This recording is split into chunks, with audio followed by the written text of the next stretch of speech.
है दोस्तों, welcome to the tech design study. तो हमारे पास आज एक प्लास्टिक कंपोनेंट है भाई, ठीक है। तो इस प्लास्टिक के कंपोनेंट के लिए हम लोग टू केविटी मोल्ड को क्रिएट करने वाले हैं, राइट। तो यहाँ पर जो हमारे पास प्लास्टिक का कंपोनेंट है वो है एक वाटर मग, ठीक है। तो भाई नहाने का काम करते हैं जिससे हम लोग, ठीक है, जिसके पास शावर नहीं होता, जिससे घरों में शावर नहीं होता भाई, वो वाटर मग का इस्तेमाल करते हैं। और इस तरह से ये हमारा कुछ कंपोनेंट हमको नजर आता है। जब भी हम लोग इस कंपोनेंट को देखते हैं ना, तो सबसे पहले तो इसको, इसके ड्राफ्ट वगैरह को देख लीजिए भाई कि ये फेजिबल है कि नहीं, मतलब मोल्ड में से निकलने के लिए फेजिबल है कि नहीं, वो चीज इंपॉर्टेंट है थोड़ा सा। और इसकी वॉल थिकनेस सेम है कि नहीं, मतलब वॉल थिकनेस जो रहना चाहिए वो ना हमारी सेम होना चाहिए। मतलब थोड़ा सा डिफ्लेक्शन हो सकता है, थोड़ा सा कम ज्यादा हो सकता है, लेकिन फिर भी हमारी जो वॉल थिकनेस रहेगी वो हमेशा सेम रहना चाहिए, शुड बी यूनिफॉर्म, है ना। तो ये हमारे पास प्लास्टिक का कंपोनेंट है। तो चलिए हम एक काम करते हैं, इसके लिए पहले लेआउट क्रिएट करते हैं फॉर द टू केविटी। तो यहाँ पर हमारे पास एक लेआउट क्रिएट करने के लिए हमारे पास CYCS है, यहाँ पर एक्स वाई जेड रेफरेंस है। तो यहाँ पर मैंने एक कंपोनेंट ले लेता हूँ और दूसरा कंपोनेंट में यहाँ पर ले लेता हूँ, राइट। तो सी दिस इज द कंपोनेंट, ठीक है। अगर मैं इसको मिरर करूंगा तो कोई प्रॉब्लम है क्या भाई? मैं इसको यहाँ से पकड़ के अगर पानी अगर भरता हूँ तो कोई फर्क पड़ेगा? यहाँ से पकड़ के फर्क पड़ेगा क्या? नहीं, दोनों आइडेंटिकल कंपोनेंट है, तो हम लोग इसको मिरर कर सकते हैं, ठीक है। लेकिन जो आइडेंटिकल कंपोनेंट नहीं होता हम लोग उसका कभी भी मिरर नहीं करते, राइट, ठीक है। तो इस चीज को थोड़ा सा ध्यान रखिएगा, ठीक है। तो इस तरह से कंपोनेंट है हमारे पास। यहाँ पर हम लोग इसका कोर और कैविटी क्रिएट करने वाले हैं, ठीक है। तो चलिए, तो depending upon the projected area हम लोग उसका मोल्ड का लेंथ और विड्थ को डिसाइड करते हैं। सी दिस इज द मोल्ड का लेंथ एंड विड्थ। सी, तो यहाँ पर मोल्ड का लेंथ और विड्थ कितना ले रहे हैं हम लोग? 220 एंड 396, ओके। 220 और 396, ओके। इसके बीच में हम लोग इंटरलॉक का भी इस्तेमाल करने वाले हैं, ठीक है। गाइड प्लस गाइड बुश भी इस्तेमाल कर सकते हैं। चलिए, तो यहाँ पर इसका ये हो गया कोर और ये हो गया हमारा कैविटी वाला पोर्शन, ओके। चलो यहाँ पर एक काम करते हैं, इसको एज में ले लेते हैं, है ना। कंट्रोल एज करके देखते हैं, सी, ठीक है। अब यहाँ पर जब मैंने कोर और कैविटी को लिया है, इसका मतलब हमारा जो कूलिंग वाला पोर्शन है वो कहाँ पर आने वाला भाई?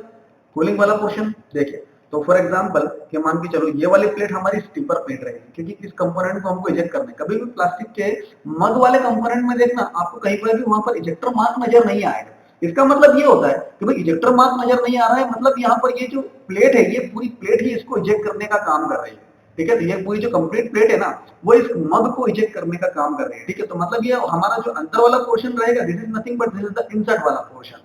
ये क्या रहेगा भाई? इनसाइड रहेगा, ठीक है। ये इनसाइड रहेगा, लेकिन इसमें नहीं रहेगा, ये इसकी नीचे वाली प्लेट में रहने वाला है, ठीक है। और नीचे वाली प्लेट के नीचे एक बैक प्लेट लगी रहेगी। चलिए देखते हैं हम लोग अभी आगे और समझते हैं कि किस तरह से करने वाले हैं, ठीक है। तो इसका सेक्शन व्यू को जरा सा मैं हटा देता हूँ, ठीक है। चलो अब एक काम करते हैं, इसको इसमें से सब्सट्रैक्ट कर देते हैं भाई, ठीक है। इसका कोर और कैविटी जरा मैं आपको बताता हूँ कि इसका कोर और कैविटी कैसे बनने वाला है, ठीक है।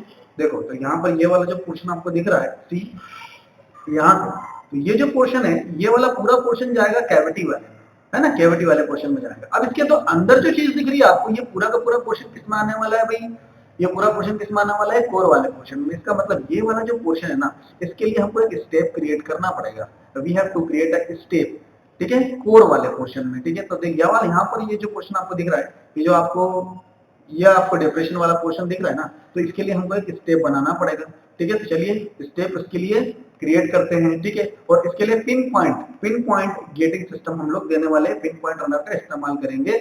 तो मतलब इसके ऊपर जो प्लेट है वो कुछ इस तरह से रहेगी। मैं कंसेप्ट थोड़ा सा आपको बता देता हूँ ताकि आपको थोड़ा सा समझ में आए, right. For example this is nothing but this is the runner. और यहाँ पर अगर मैं इसको बोलूंगा कि भाई ये वाला पोर्शन हो गया, ये देखो, ये this is nothing but this is the gate, this is nothing but this is gate. लेकिन गेट कभी इस तरह से होता नहीं है, ठीक है। हम लोग डिजाइन करेंगे तो और अच्छी तरीके से समझ में आएगा उसको किस तरह से गेटिंग वाला पोर्शन होता है, ठीक है। तो यहाँ पर इसका स्कोर और कैविटी थोड़ा सा बना लेते हैं पूरा कंप्लीट, ठीक है,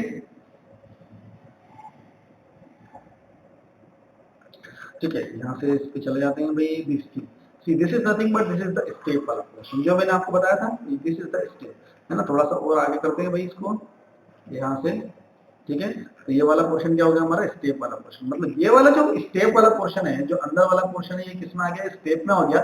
और ये इट इज लाइक इंटरलॉक, तो ये एक इंटरलॉक की तरह यहाँ पर काम कर रहा है। सी this is the one interlock, this is the two interlock, right. तो यहाँ पर ये कंपोनेंट के साथ इंटरलॉक की तरह वो काम करेगा। ये वाला पोर्शन क्या हो गया भाई? ये हो गया हमारा इंसर्ट वाला portion. Where is the insert? See this is the insert, यहाँ पर इंसर्ट वन, इंसर्ट टू। लेकिन ये इंसर्ट अंदर जाने वाला है, मतलब ये जो हमारी ग्रीन प्लेट दिख रही है आपको, ये स्टीपर प्लेट रहेगी, ठीक है। यही कंपोनेंट को इजेक्ट करने के काम आने वाली है, ठीक है। चलिए तो एक काम करते हैं, इसको थोड़ा सा और आगे ले जाते हैं भाई,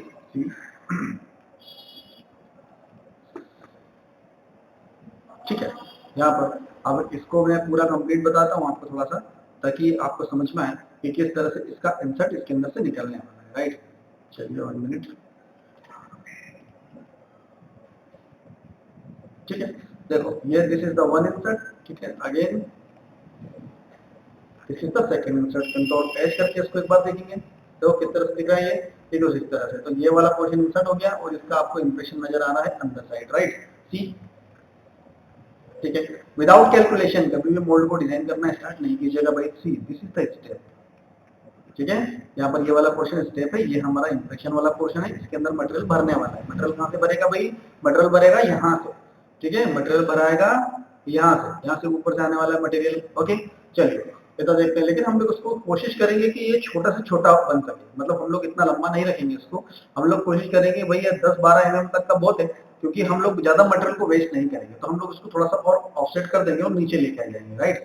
ठीक है, तो मटेरियल वेस्ट वहां पर हम लोग नहीं करेंगे। चलिए एक काम करते हैं, ठीक है। तो this is the complete mould base. जब हमारा कंसेप्ट क्लियर हो जाता है ना, तो कंसेप्ट क्लियर करने के बाद हमको क्या बनाना पड़ता है? कंप्लीट मोल्ड बेस क्रिएट करना पड़ता है, राइट। कंट्रोल एच करके देखो तो यहाँ पर पोर्शन आएगा रनर वाला पोर्शन, इसको मैंने क्या कर दिया? कम कर दिया थोड़ा सा, ठीक है।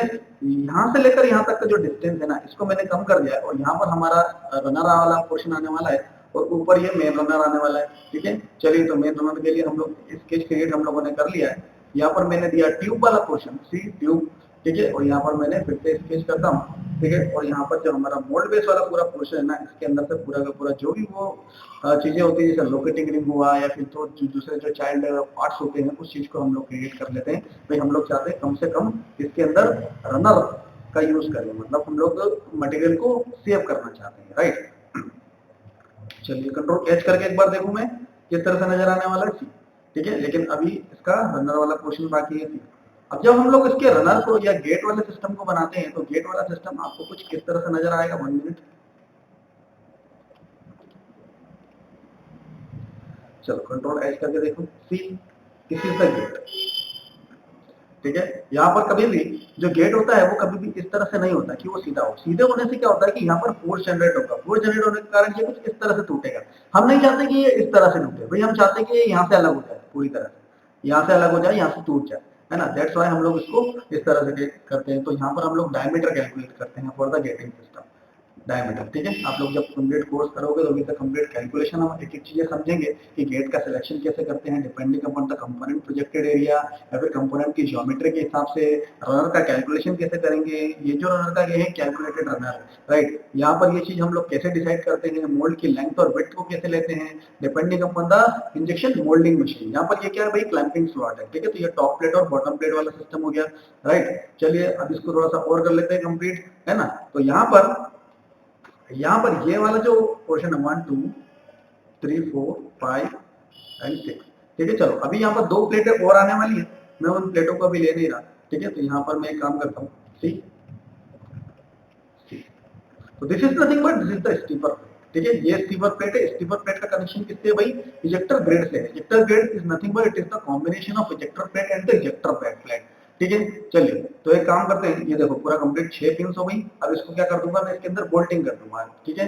तो यहाँ से ये रॉड जो है, ये रॉड के अंदर बोल्टिंग हो जाएगी। तो अगर इसको मैं जरा वायर फ्रेम में देखूं तो ये कुछ इस तरह से आपको दिखने वाला है, राइट, ठीक है। इस तरह से कुछ दिखने वाला है। तो अभी थोड़ा सा एनिमेशन से भी समझेंगे हम लोग कि भाई किस तरह से ये काम करने वाला है, उस चीज को भी थोड़ा सा हम लोग समझेंगे। तो this is nothing but this is the complete mould. अगर मैं वायर फ्रेम में अगर बताऊं तो ये आपको कुछ इस तरह से दिखने वाला है, राइट।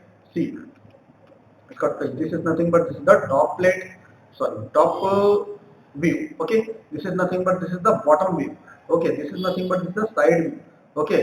ये आपका लेफ्ट और राइट व्यू आप बोल सकते हो उसको, ठीक। तो इस तरह से आपका मोल्ड दिखेगा, इस तरह से मोल्ड वर्किंग करेगा। लेकिन वर्किंग मैंने अभी आपको बताई नहीं है, वर्किंग बताता हूँ किस तरह से वर्किंग करने वाला है अभी, राइट। चलिए यहाँ पर एक काम करते हैं, पीछे जाते हैं, ठीक। तो यहाँ पर एक छोटा सा एनिमेशन है, उस एनिमेशन को थोड़ा सा देखते हैं किस तरह से ये काम करेगा, राइट। तो आपको थोड़ा सा ये चीज भी समझ में आएगी, ठीक। तो यहाँ पर ये बेसिकली क्या है? 3 प्लेट मोल्ड है ना, 3 प्लेट मोल्ड। तो इसको अगर चला के देखें एक बार तो किस तरह से दिखेगा, देखो, ठीक है। यहाँ पर ये जो पोर्शन दिख रहा है, this is nothing but this is the cavity plate, है ना, कैविटी प्लेट। अगर फिर से इसको क्लोज कंडीशन में करेंगे तो देखो जरा क्या हो रहा है। ठीक है, बेसिकली क्या होता है कि जब तक आप मोल्ड को डिजाइन नहीं करोगे ना, तब तक उस चीज को समझ नहीं पाओगे कि किस तरह से वो चीज काम करेगी। ठीक है, चलो एक बार फिर से मैकेनिज्म समझते हैं कि किस तरह से काम करने वाला है। ये कंपोनेंट और रनर वाला जो पोर्शन रहेगा ना, ये हमारा नीचे गिर जाएगा, है ना। तो यहाँ से फिर से एक बार देखते हैं, ये थोड़ा 2D हो गया, तो देखिए जरा, है ना, this is the close condition, है ना। अब ओपन कंडीशन देखते हैं कि ओपन कंडीशन में किस तरह से काम करने वाला है triplet mould. See, okay, I hope आपको समझ में आया होगा कि किस तरह से हमारा ट्रिपलेट मोल्ड काम करता है। एक बार फिर से इसको देखेंगे और फिर उसके बाद अलविदा लेंगे। ठीक है, अगर आपको कंप्लीट प्लास्टिक मोल्ड डिजाइन का कोर्स करना है तो 1 जून से कोर्स स्टार्ट हो रहा है, आपका रजिस्ट्रेशन करा लीजिए। ठीक है, लिमिटेड सीट्स हैं और हम लोग फिर उसके बाद कोर्स स्टार्ट करते हैं। चलिए नेक्स्ट लेक्चर में मिलते हैं दोस्तों, तब तक के लिए बाय बाय।